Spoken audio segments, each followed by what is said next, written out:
Oi, gente, eu sou a Luciana. E eu sou a Sara. Hoje a gente vai falar de empreendedorismo e deficiência.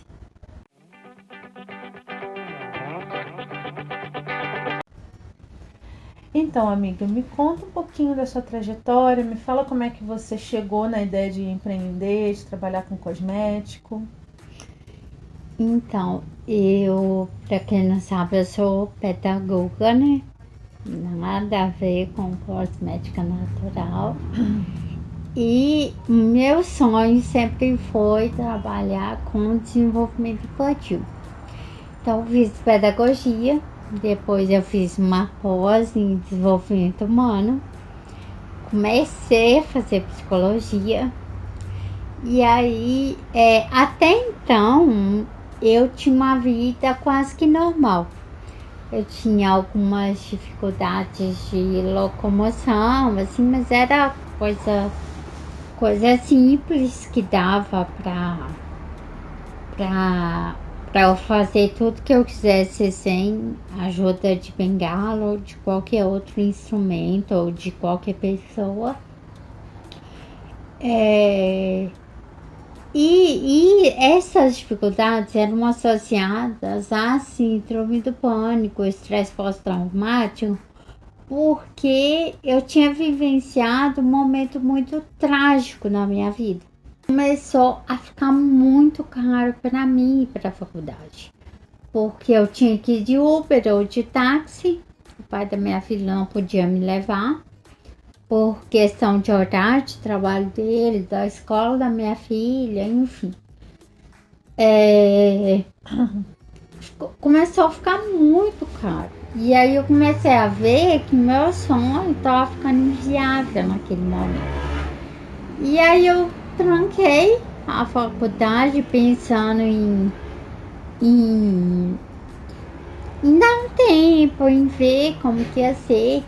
Mas desde que minha filha nasceu, eu já estava me despertando muito para isso dos cuidados naturais, da alimentação natural, de evitar o máximo industrializado. Isso estava me reconectando muito com a minha infância, porque eu cresci na roça, eu andava descalça, eu subia em árvore, eu chupava laranja que eu colhia na hora lá. E, né, criança na roça, cidade pequena. Outra vida. Nossa, a vida dos sonhos. Sim, a vida que eu queria que hoje minha filha tivesse, infelizmente não dá, né? Mas isso começou a me reconectar muito e me fazer muito bem.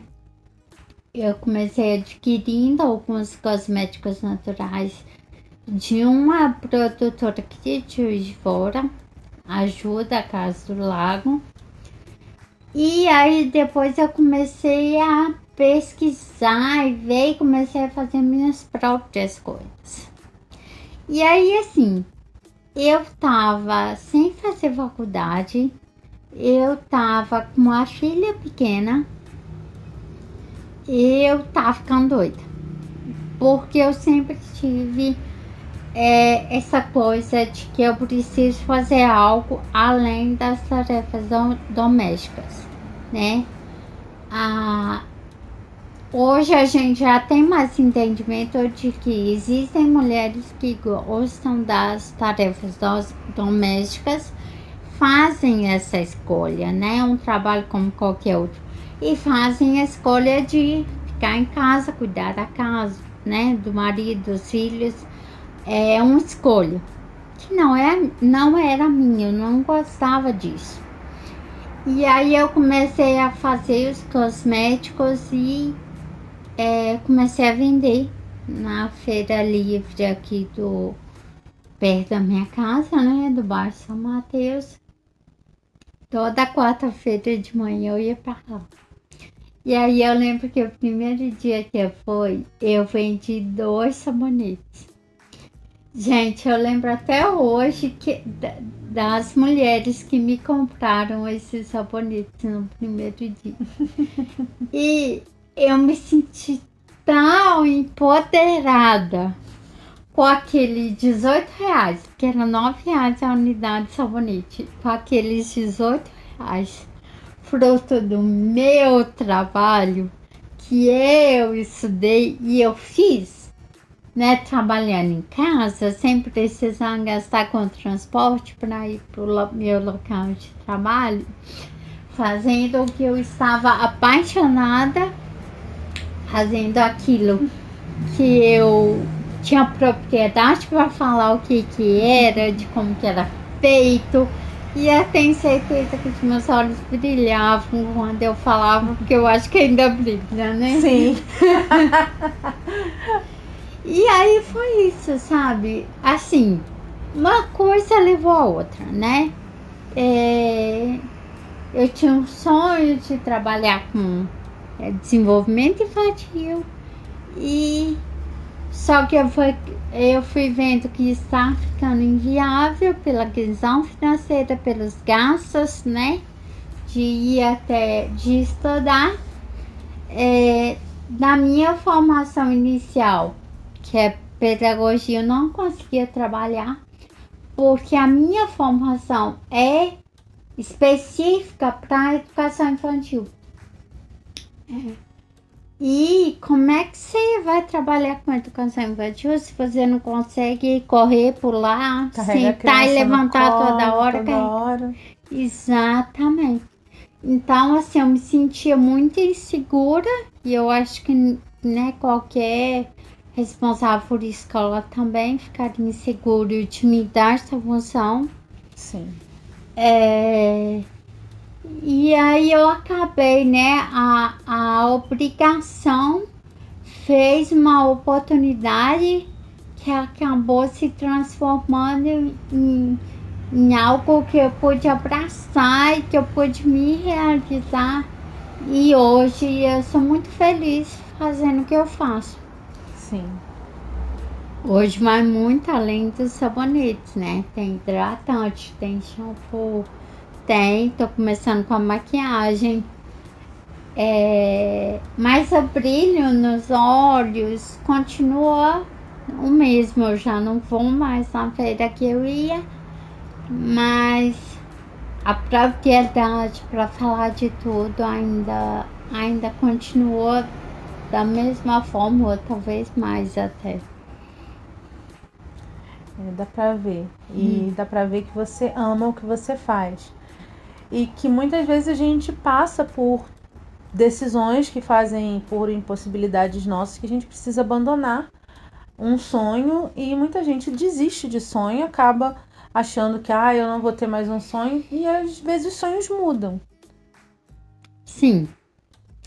E é muito importante a gente ter essa consciência de se dar a oportunidade de começar a sonhar com coisas novas. Exato. Porque às vezes a gente fica tão apegado àquele sonho, e quando acontece alguma coisa que muda a nossa trajetória e a gente vê que tá difícil demais lutar por aquele sonho, você se dando a oportunidade de fazer outras coisas, você pode descobrir outras coisas que você ama tanto quanto e que vão ser menos difíceis, né? Não tô falando para desistir do sonho, não.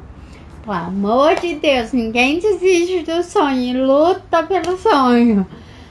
Mas é de se dar a essa oportunidade de sonhar novos sonhos, né? Sim. Eu poderia estar trabalhando com cosmética natural e continuar sonhando em trabalhar com desenvolvimento infantil. Uma coisa não impede a outra, né?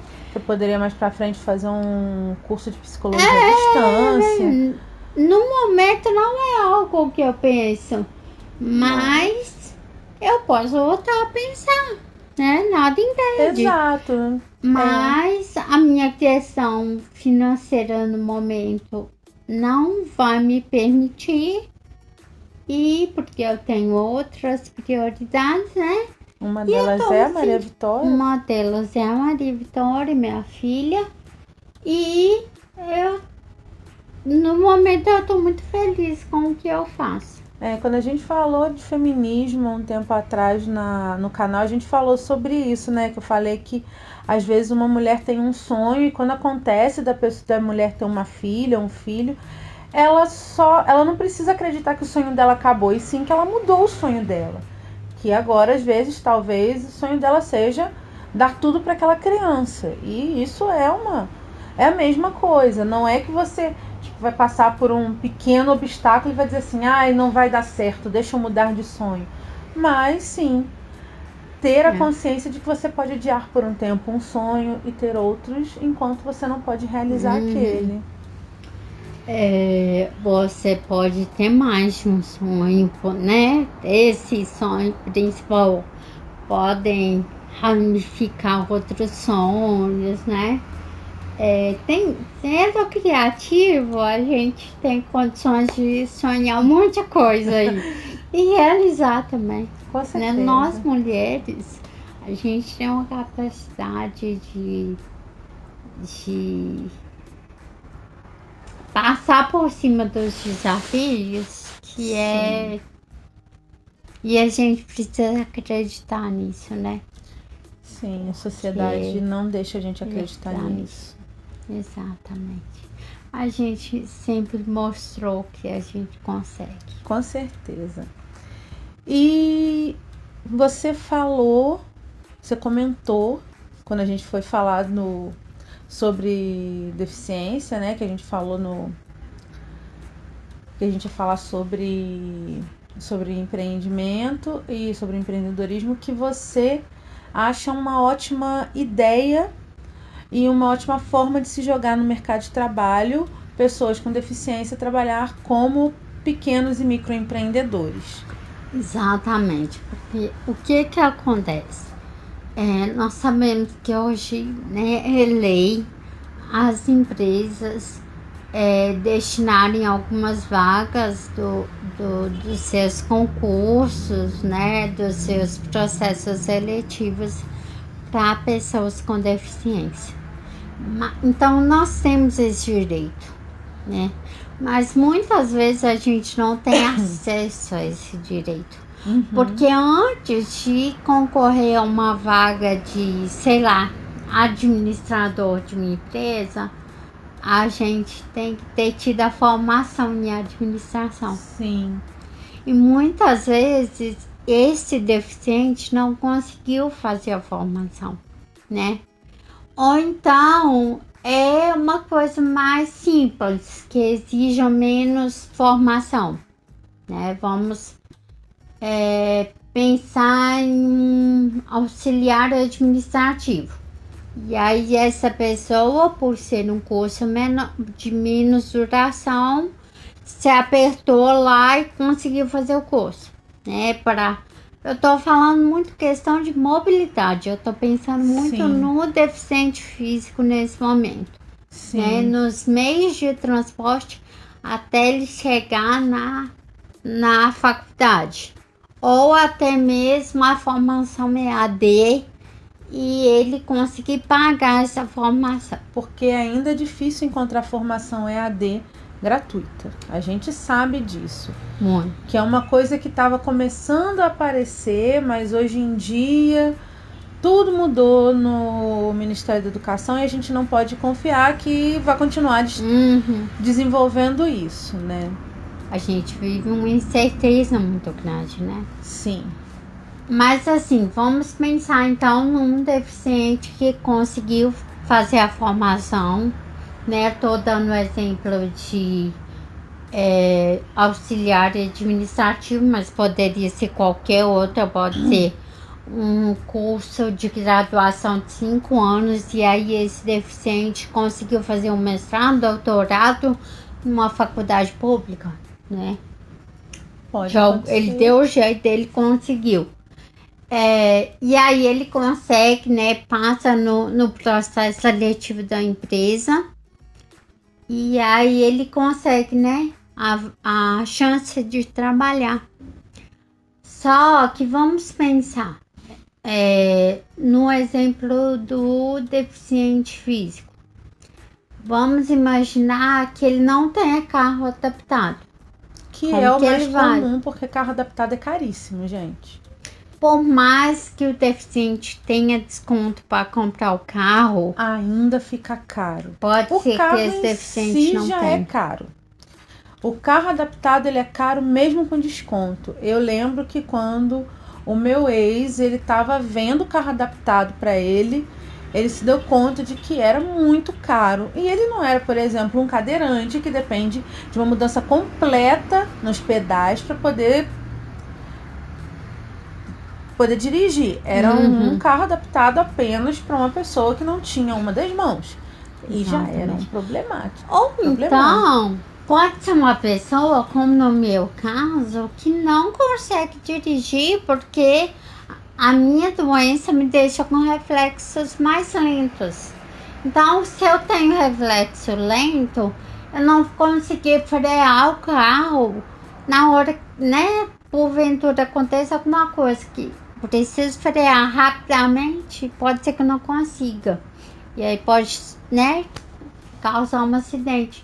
Então, eu dependo, ou, né, no meu caso, eu dependo de ou que me leve, ou então de Uber, táxi, 99, né, os aplicativos.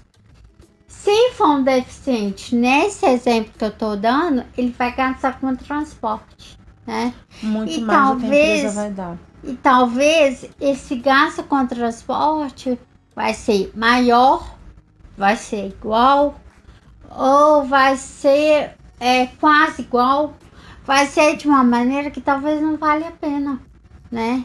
Sim.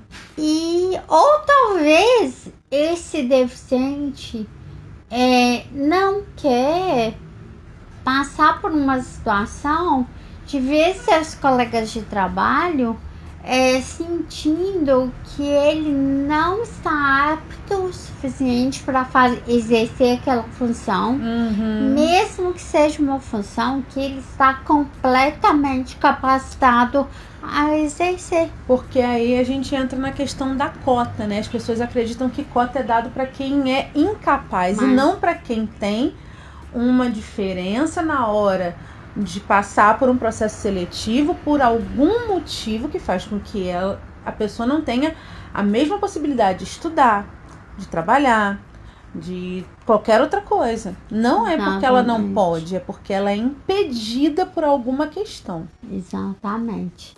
Nosso vídeo está dividido em 2 partes e a gente vai continuar esse vídeo semana que vem com vocês, tá joia, gente?